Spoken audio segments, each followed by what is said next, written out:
नमस्कार दोस्तों, आप सभी का एक बार फिर से बहुत बहुत स्वागत है आपके अपने YouTube चैनल यू एंड वीडीवी पर। इस समय की दोस्तों तमाम बेहद बड़ी खबरें सामने निकल के आ रही हैं, जहां पर हम आपको एक एक करके देश दुनिया की तमाम बड़ी खबरें आगे इसी वीडियो में बताएंगे। लेकिन उससे पहले दोस्तों आप लोगों से एक छोटा सा निवेदन है कि अगर आप लोग हमारे YouTube चैनल पर नए हैं तो चैनल को सब्सक्राइब करके घंटी जरूर दबाइए दोस्तों, और लगातार हमारे साथ बने रहिए। दरअसल दोस्तों पहली और बड़ी खबर सामने निकल के आ रही है, शहीदों को राहुल गांधी ने किया सलाम, पीएम की चुप्पी पर उठाए हैं सवाल। आप लोगों को बताते चलें, कांग्रेस पार्टी के पूर्व अध्यक्ष राहुल गांधी ने लद्दाख की गलवान घाटी में चीनी सैनिकों के साथ हिंसक झड़प में 20 भारतीय जवानों के शहीद होने के बाद प्रधानमंत्री नरेंद्र मोदी की चुप्पी पर सवाल खड़े किए हैं। कांग्रेस के नेता राहुल गांधी ने एक ट्वीट करके देश के लिए शहीद हुए सैनिकों को श्रद्धांजलि अर्पित की है, साथ ही इस मुश्किल घड़ी में सरकार के साथ खड़े होने की भी बात कही है। आगे आप लोगों को दोस्तों बताते चलें, कांग्रेस पार्टी के पूर्व अध्यक्ष राहुल गांधी ने एक वीडियो जारी कर कहा कि भारत के 20 सैनिक शहीद हुए, उन्हें उनके परिवारों से छीना गया, चीन ने हमारी जमीन हड़पी है। प्रधानमंत्री जी आप अभी तक चुप क्यों हैं? आप कहां छिप गए हैं? प्रधानमंत्री जी आप बाहर आइए, पूरा देश हम सब आपके साथ खड़े हैं, देश को सच्चाई बताइए, डरिए मत बिल्कुल भी। राहुल गांधी ने अपने इस वीडियो को देश के वीर शहीदों को मेरा सलाम शीर्षक के साथ यहां पर शेयर किया है और ये तमाम बातें कही हैं। इस बीच एक और बड़ी अपडेट दोस्तों सामने निकल के आ रही है, संकट में बीजेपी सरकार, बगावत कर 3 एमएलए ने छोड़ी पार्टी और थामा कांग्रेस का हाथ, 6 अन्य विधायकों ने वापस लिया अपना सपोर्ट। आप लोगों को दोस्तों बताते चले, कोरोना वायरस महामारी के बीच सियासी जोड़ तोड़ जारी है। मणिपुर में बीजेपी की गठबंधन वाली सरकार पर सियासी संकट के बादल छाने लगे हैं और बीजेपी को तगड़ा झटका लगता हुआ नजर आ रहा है। आप लोगों को बताते चले, राज्य में बीजेपी के 3 विधायकों ने बीजेपी से इस्तीफा देकर कांग्रेस का हाथ थाम लिया है। इसके अलावा आप लोगों को बताते चलें, बीरेन सिंह वाली भाजपा सरकार से 6 विधायकों ने भी अपना समर्थन वापस ले लिया है। मौजूदा घटनाक्रम के बाद राज्य की एनडीए सरकार के पास अब 30 विधायक ही बचे हैं, जो कि यहां पर बहुमत के आंकड़े से कम है। आप लोगों को बताते चलें, 60 सदस्यों वाली विधानसभा में फिलहाल 59 विधायक हैं। श्याम कुमार सिंह को कांग्रेस से बीजेपी में जाने के बाद सस्पेंड कर दिया गया था। भाजपा के 3 विधायकों के कांग्रेस में शामिल होने के साथ अब विधानसभा में 24 सदस्य हैं। हालांकि पूर्व सीएम ओकराम इबोबी सिंह ने दावा किया है कि पार्टी की प्रभावी ताकत अब 27 है। तो यहां पर दोस्तों मणिपुर के अंदर बीजेपी को तगड़ा झटका लगता हुआ नजर आ रहा है और गिर सकती है बीजेपी की सरकार मणिपुर के अंदर। इस बीच एक और बड़ी अपडेट दोस्तों सामने निकल के आ रही है, पीएम केयर्स फंड को आपदा प्रबंधन कोष में ट्रांसफर की मांग वाली याचिका पर सरकार को जारी किया है नोटिस। आप लोगों को बताते चले, सुप्रीम कोर्ट ने कोरोना के मद्देनजर बनाए गए पीएम केयर्स फंड में जमा की गई राशि को राष्ट्रीय आपदा प्रबंधन फंड में ट्रांसफर करने की मांग वाली याचिका पर सरकार को नोटिस जारी किया है। जस्टिस अशोक भूषण की अध्यक्षता वाली 3 सदस्यीय पीठ ने सरकार को नोटिस जारी करते हुए 2 हफ्ते में जवाब दाखिल करने के लिए कहा है। आप लोगों को बताते चलें, सुप्रीम कोर्ट ने सरकार से यह भी जानना चाहा है कि क्या राष्ट्रीय आपदा प्रबंधन अधिनियम के तहत राष्ट्रीय योजना तैयार की जा सकती है। कोर्ट ने केंद्र से राष्ट्रीय योजना को रिकॉर्ड पर लाने के लिए कहा है। तो वहीं दोस्तों एक और बड़ी खबर आप लोगों को बताते चलें, देश हित में केंद्र सरकार के साथ है समाजवादी पार्टी, चीन को दे सामरिक और आर्थिक जवाब, ये कहा है यहां पर अखिलेश यादव ने। आप लोगों को बताते चलें, लद्दाख सीमा पर लद्दाख में हुई हिंसक झड़प के बाद से भारत और चीन दोनों ही देशों के बीच हालात काफी तनावपूर्ण बने हुए हैं। दोनों देशों के सैनिकों के बीच हुई हिंसक झड़प में 20 भारतीय सैनिक शहीद हो गए, जबकि चीन के 45 सैनिक गंभीर रूप से हताहत बताए जा रहे हैं। उधर मामले में समाजवादी पार्टी के राष्ट्रीय अध्यक्ष अखिलेश यादव ने केंद्र सरकार को चीन की इस हिंसक कार्रवाई पर सामरिक के साथ आर्थिक जवाब देने की सलाह दी है। अखिलेश यादव ने साफ किया है कि मोदी सरकार को चीन को सबक सिखाना चाहिए और ऐसे किसी भी प्रयास में समाजवादी पार्टी देश हित में केंद्र की मोदी सरकार के साथ है। अखिलेश यादव ने ट्वीट किया है कि चीन के हिंसक व्यवहार को देखते हुए भारत सरकार को सामरिक के साथ साथ आर्थिक जवाब भी देना चाहिए। चीनी कंपनियों को दिए गए ठेके तत्काल प्रभाव से निलंबित होने चाहिए और चीनी आयात पर अंकुश लगाना चाहिए तत्काल प्रभाव से। सरकार के ऐसे किसी भी प्रयास में समाजवादी पार्टी देश हित में सरकार के साथ बिल्कुल खड़ी है। यहां पर यह बड़ी अपडेट सामने निकल के आई है उत्तर प्रदेश से। यहां पर अखिलेश यादव ने ये तमाम बातें कही हैं। इस बीच एक और जानकारी आप लोगों को बताते चले दोस्तों, मध्य प्रदेश दिग्विजय सिंह ने सीएम शिवराज सिंह चौहान के खिलाफ दर्ज करवाई है शिकायत। क्या कुछ है पूरा मामला आप लोगों को दोस्तों बताते चलें। कांग्रेस के वरिष्ठ नेता दिग्विजय सिंह ने मध्य प्रदेश के मुख्यमंत्री शिवराज सिंह चौहान के खिलाफ शिकायत दर्ज करवाई है। यह शिकायत 16 मई को राहुल गांधी के एक एडिट वीडियो को साझा करने के लिए दर्ज करवाई गई है। उनका कहना है कि इसे उनकी छवि को धूमिल करने के इरादे से साझा किया गया था। इसी पूरे मामले पर दिग्विजय सिंह ने मध्य प्रदेश के मुख्यमंत्री शिवराज सिंह चौहान के खिलाफ यहां पर शिकायत दर्ज करवाई है। तो वहीं दोस्तों एक और बड़ी खबर आप लोगों को बताते चलें।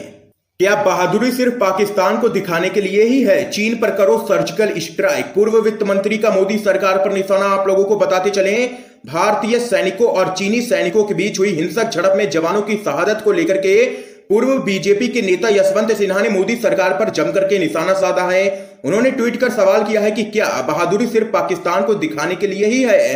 अटल सरकार में वित्त मंत्री रह चुके यशवंत सिन्हा ने केंद्र सरकार पर सवाल खड़े करते हुए कहा है कि घर में घुसकर मारेंगे वाले बयान केवल पाकिस्तान के लिए ही है क्या? उन्होंने ट्वीट करके आगे कहा है कि चीनी सेना के साथ हिंसक झड़प में एक कमांडिंग ऑफिसर समेत हमारे 20 जवान शहीद हुए हैं। क्या तिब्बत में सर्जिकल स्ट्राइक होगी? उन्होंने तंज कसते हुए लिखा है कि क्या हमारा उद्देश्य केवल पाकिस्तान के लिए ही है कि घर में घुसकर मारेंगे? चीन पर कब सर्जिकल स्ट्राइक करेंगे पीएम नरेंद्र मोदी? और सेना को कब आदेश देंगे कि चीन के ऊपर सख्त से सख्त कार्रवाई करे और 20 जवानों की शहादत का बदला ले? ये यहां पर तमाम बड़ी बातें सामने निकल के आई हैं पूर्व वित्त मंत्री के द्वारा, और उन्होंने यहां पर लिया है निशाने पर। यशवंत सिन्हा ने जोरदार हमला बोला है। इस बीच एक और बड़ी अपडेट दोस्तों सामने निकल के आ रही है, आप लोगों को बताते चलें।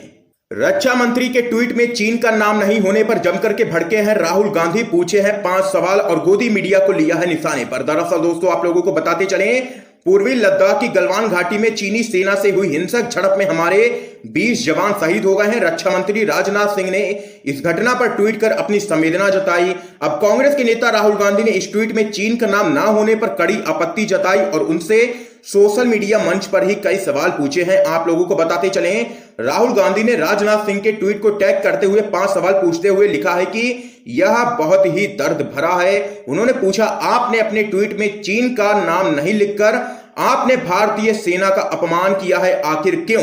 संवेदना जताने के लिए इतने दिन क्यों लगे? इसके अलावा राहुल गांधी ने आगे पूछा, जब जवान शहीद हो रहे थे तब आप रैलियों को संबोधित क्यों कर रहे थे?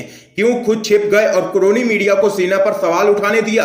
आप अपने आखिरी सवाल में उन्होंने पूछा है कि क्यों बिकाऊ मीडिया को भारतीय सरकार के बजाय सेना पर दोष मढ़ने दिया गया। ये यहां पर तमाम सवाल राहुल गांधी ने पूछे हैं और एक बार फिर से गोदी मीडिया और केंद्र की मोदी सरकार को लिया है निशाने पर। इस बीच एक और बड़ी अपडेट दोस्तों सामने निकल के आ रही है। हजारों करोड़ एनपीए में चले जाते हैं पर कोरोना संकट में केंद्र और आरबीआई को ब्याज की है चिंता। ये यहां पर कड़ी टिप्पणी की है सुप्रीम कोर्ट ने। आप लोगों को बताते चलें, सुप्रीम कोर्ट ने केंद्र सरकार और भारतीय रिजर्व बैंक यानी कि आरबीआई को कोरोना के मद्देनजर कर्ज अदायगी के स्थगन की अवधि का ब्याज वसूलने के निर्णय पर फिर से विचार करने के लिए कहा है। जस्टिस अशोक भूषण, जस्टिस संजय किशन कौल और जस्टिस एमआर शाह की पीठ ने सरकार की खिंचाई करते हुए कहा कि यह बेहद ही निंदनीय है कि हजारों करोड़ रुपए एनपीए यानी कि डूबे हुए कर्ज में चले जाते हैं लेकिन आप लोगों से ब्याज ले रहे हैं। ये यहां पर सुप्रीम कोर्ट ने कड़ी टिप्पणी की है और केंद्र सरकार और आरबीआई को लिया है निशाने पर। इस बीच एक और बड़ी अपडेट दोस्तों सामने निकल के आ रही है। लद्दाख झड़प के मामले पर सोनिया गांधी ने कहा पीएम मोदी खुद सामने आए। आप लोगों को दोस्तों बताते चलें, कांग्रेस अध्यक्ष सोनिया गांधी ने लद्दाख में शहीद हुए 20 जवानों को नमन करते हुए कहा है कि प्रधानमंत्री नरेंद्र मोदी सामने आए और मौजूदा स्थिति के बारे में सच एवं तथ्यों के आधार पर देश को भरोसे में ले। उन्होंने यह भी सवाल किया है कि चीन ने कितने हिस्से पर कब्जा किया है और हमारे जवानों की शहादत क्यों हुई। सोनिया गांधी ने एक वीडियो जारी कर कहा, हमारे 20 जवानों की शहादत ने देश की अंतर आत्मा को हिला करके रख दिया है। मैं इन सभी बहादुर शहीदों को श्रद्धांजलि अर्पित करती हूं, साथ ही प्रार्थना करती हूं कि उनके परिवारों को यह दुख सहने की शक्ति मिले। आप लोगों को आगे बताते चलें, सोनिया गांधी ने कहा है कि जब देश में इस घटना को लेकर भारी आक्रोश है तो प्रधानमंत्री को खुद सामने आकर यह बताना चाहिए कि चीन ने हमारी सरजमी पर कब्जा कैसे किया और 20 सैनिकों की शहादत क्यों हुई। कांग्रेस की शीर्ष नेता सोनिया गांधी ने प्रधानमंत्री से यह सवाल भी किया है कि आज की स्थिति क्या है, इससे अवगत करवाया जाए। क्या हमारे कोई सैन्य अधिकारी या सैनिक अब भी लापता हैं, ये बताया जाए। हमारे कितने अधिकारी और सैनिक गंभीर रूप से हैं। चीन ने हमारे कितने हिस्से पर और कहां कहां पर कब्जा किया है, इस परिस्थिति से निपटने के लिए केंद्र सरकार की नीति क्या है, ये यहां पर तमाम प्रश्न पूछे हैं सोनिया गांधी ने केंद्र की मोदी सरकार से, और यहां पर उनसे कहा है कि वो खुद आकर देश के सामने सच्चाई बताएं। इस बीच एक और बड़ी अपडेट दोस्तों आप लोगों को बताते चलें। एलएसी पर सैनिकों की शहादत को मायावती ने बताया झकझोरने वाला, सरकार को दी है सलाह। आप लोगों को बताते चले, बहुजन समाज पार्टी यानी कि बीएसपी की राष्ट्रीय अध्यक्ष मायावती ने कहा है कि लद्दाख क्षेत्र में चीन के साथ झड़प में कर्नल समेत 20 भारतीय सैनिकों के शहादत की खबर अति दुखद व झकझोरने वाली है, खासकर तब जब भारत सरकार दोनों देशों के बीच सीमा विवाद व तनाव को कम करने में प्रयासरत है। तो वहीं मायावती ने आगे कहा है कि सरकार को अब अत्यधिक सतर्क व सूझबूझ से देश हित में कदम उठाने की बहुत ही जरूरत है और चीन से सतर्क रहे, और यहां पर हमारे जवानों की शहादत का बदला भी चाहिए है। ये यहां पर मायावती ने तमाम बातें कही हैं। तो यहां पर दोस्तों आज की ये सभी बड़ी खबरें सामने निकल के आई हैं जो हमने आप लोगों तक पहुंचाई हैं। वीडियो पसंद आया हो तो इस वीडियो को लाइक करके ज्यादा से ज्यादा शेयर कीजिए, अपने सभी दोस्तों तक इन खबरों को जरूर पहुंचाइएगा और चैनल को सब्सक्राइब करके बेल के आइकन को जरूर दबा दीजिए। दोस्तों आप सभी का बहुत बहुत